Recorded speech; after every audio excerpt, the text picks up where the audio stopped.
Nothing can stop me now. I hope that shatterproof glass can withstand the abuse. Thank you so much for taking the time to talk about the new movie.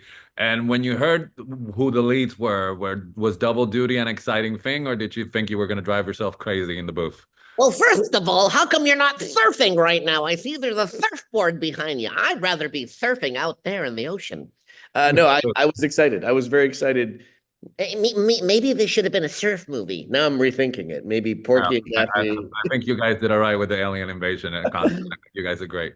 Who doesn't like an alien invasion? But it's all Mel Blanc. Every time I think about these characters and voicing them, I think about Mel Blanc and the work that he did 90 years ago. You know, the Looney Tunes are 90 years old. I know. We know them like our oldest relatives.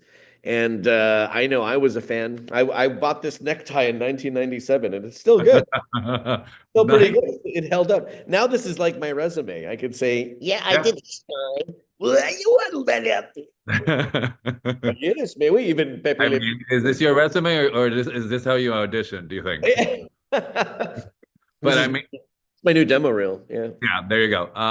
But you just throw it out there and there's so much joy in you when you do it. It's not the first time I talked to you. I talked to you for the Space Jam. But I was wondering that very first time you got in a booth and you were gonna do a voice and you're thinking of Mel Blanc, did you overthink it or did you just let go?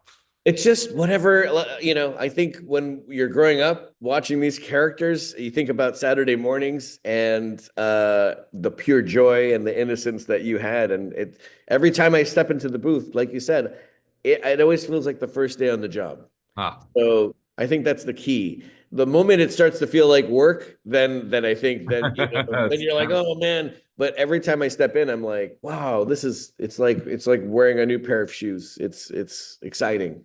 Well, given that you also sort of carry the legacy of it with you, obviously, besides the tie, I was wondering what your reaction was to sort of what we find out about Porky's and Daffy's childhood. Because I know the movie doesn't take itself seriously at all, but you know, we are living in a time of purists in terms of pop culture. So, well, think about this. Just like you said, we've seen them in so many different situations.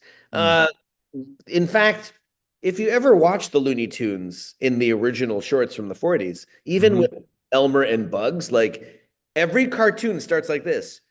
Be very, very quiet. I'm hunting rabbit. and what's up, Doc? Like we're meeting them for the first time because none of these shorts were ever made to connect to each other. They're all one-offs. So if you think about it in that sense, then this movie is a one-off. Like, okay, they could be brothers and they have to fight these aliens.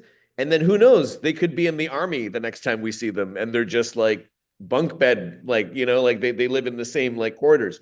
So I think that's the genius behind these characters is that they're always being put in different situations. And we as the audience, we're just like, okay, we're just along for the ride. Yeah.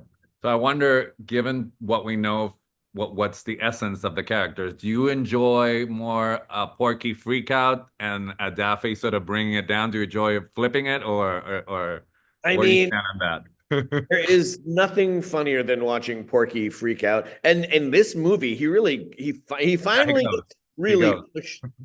Usually he just gets steamrolled over by Daffy, but this time I really feel like there's some stakes in gravity to their, because we see how they were raised together and because we see how they live together.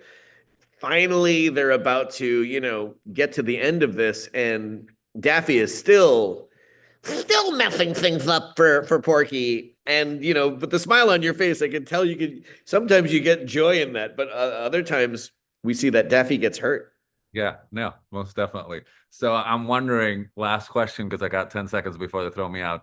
How many journalists thought they were being original by ending the interview saying that's all, folks? So how many of us have been the cliche today? You're the first, I'll be perfectly honest. Oh, don't lie, man. You're the first person to ask me to say, that's all, folks. See, I interrupted with Daffy. So at least you have that. Thank you so much, sir. It's been a pleasure talking to you, all right? Thanks so much. Thanks, guys. Be well. Bye-bye.